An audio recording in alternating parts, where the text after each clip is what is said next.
Hi, Peter Dorman again with the secret behind supply and demand analysis.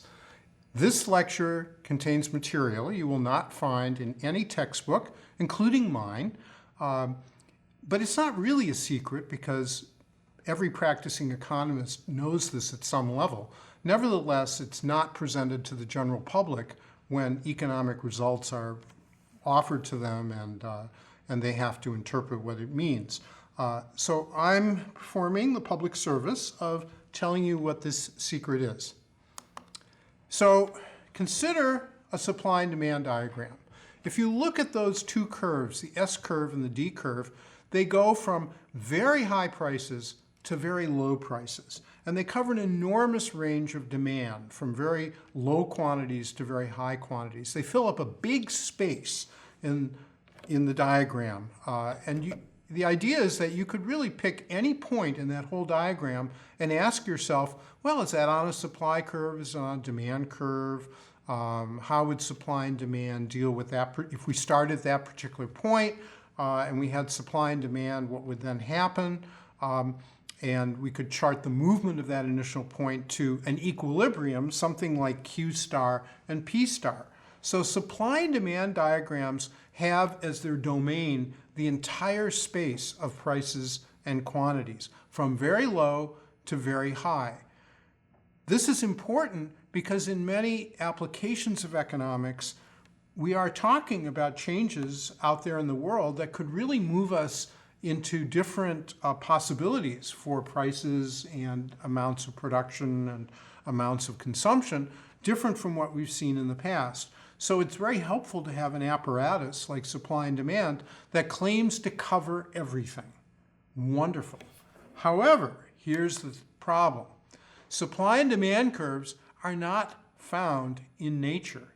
You're not going to go out there and see a supply curve just sitting there, or pulling it out of the ground or what have you.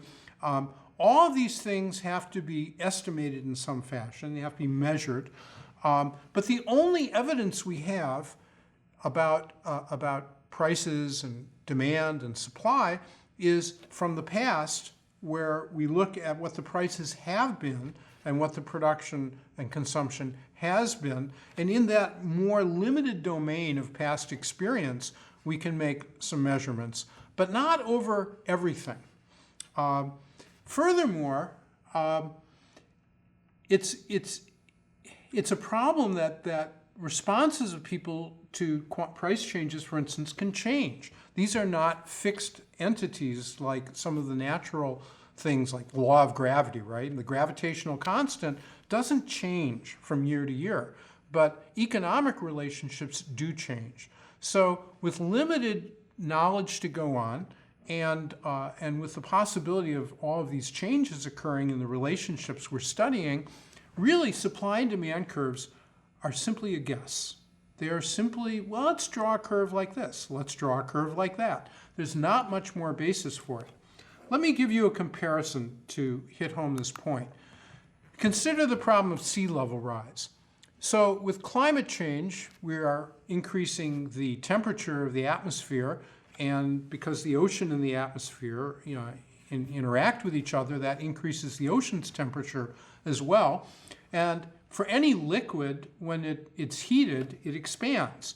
So global warming will cause sea level rise, for one reason because of melting of ice in Greenland and Antarctica, but also because of this tendency for liquids to expand when they're heated. That's called thermal expansion. We can estimate this, and if you look at the various reports that come out and try to predict sea level rise, very important, for instance, for a coastal community like Olympia, where we have charted potential sea level rise over the course of the 20th century. In Olympia, and much of downtown Olympia would be underwater unless we build a big wall. Sea level rise, very important. We can predict it to a certain extent. Now, it's interesting that we can predict this for let's say, the year 2100, even though we have no past human experience with sea level at that level or with temperatures, ocean temperatures at that level. The reason for this is because we know some chemistry. And from chemistry, and physics, we can derive formulas which enable us to calculate what the sea level rise will be due to thermal expansion due to various projected temperature increases in the ocean. Yeah, there's some complication here about ocean currents and so on, but aside from that, we understand the natural science pretty well. So that's why we're able to make fairly good forecasts about sea level rise due to thermal expansion under various scenarios of climate change. Not so in economics. Unfortunately, we don't have the same type of background knowledge. If we ask, for instance, how the supply or demand of grapefruits will change if there's a big frost in Florida or something like this, well, we have evidence on this for the changes that we've seen in the past. So if the supply changes by a little bit, what will the demand change by, and so on. We know this from the past. We have records about grapefruits. But those records are limited to our experience, and we can't go beyond our experience because there's no formula.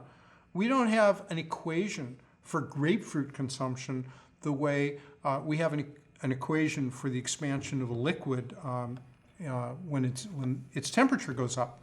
So all we have is evidence. We have no theory.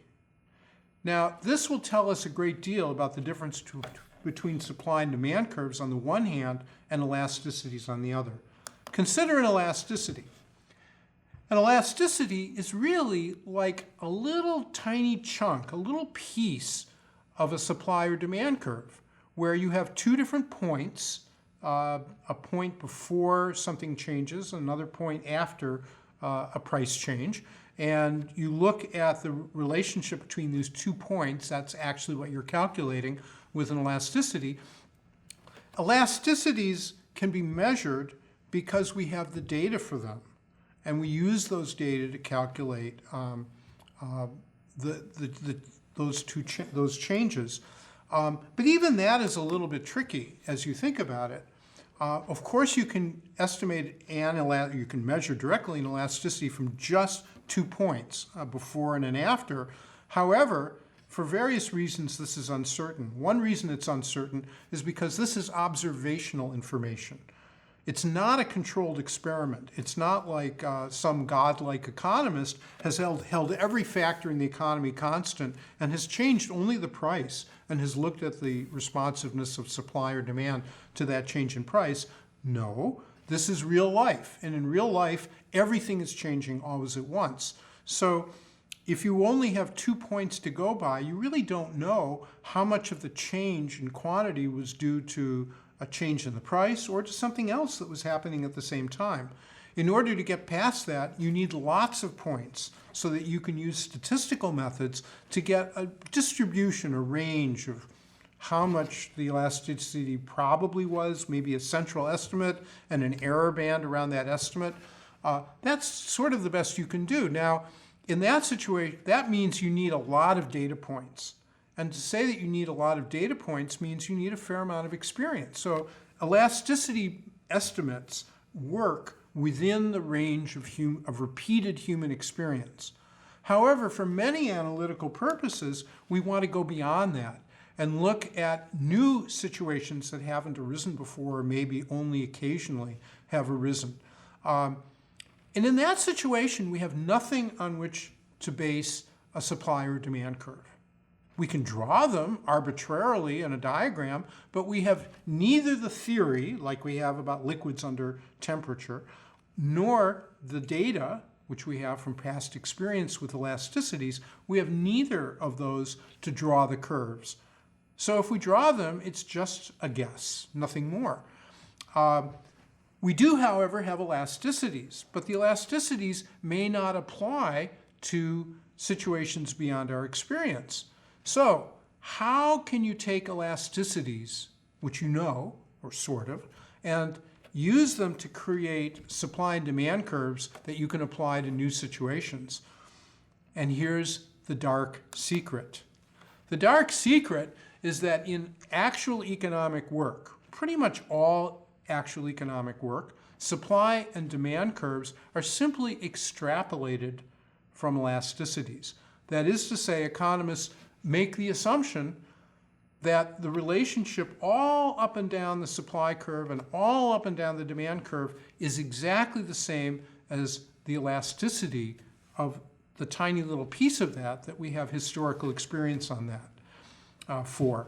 The technical name for that, if you want to look it up, is the constant elasticity of substitution assumption. And it's used, as I mentioned, in virtually all economic analysis. So for instance, the scenarios which are constructed for climate change and what's going to be the economic cost of climate change, or what's the cost of dealing with climate change, or what's the cost if we introduce this regulation or that regulation, all of that is based on the assumption of constant elasticities all up and down demand and supply curves, which is simply guesswork, and there's no particular reason to believe it or not. So the bottom line for this is economic forecasts and explanations are fairly reliable if they are in the vicinity of repeated past experience, because then we have estimates of elasticities. We can use those and come up with reasonable forecasts for those types of changes. On the other hand, if economists are asked to produce some kind of a forecast for a big change in a regulation or a price or environmental conditions that's outside of repeated human experience, it's just guesswork, even though when they make the assumptions they make, they can produce reams of technical looking analysis that disguise the fact that it's guesswork.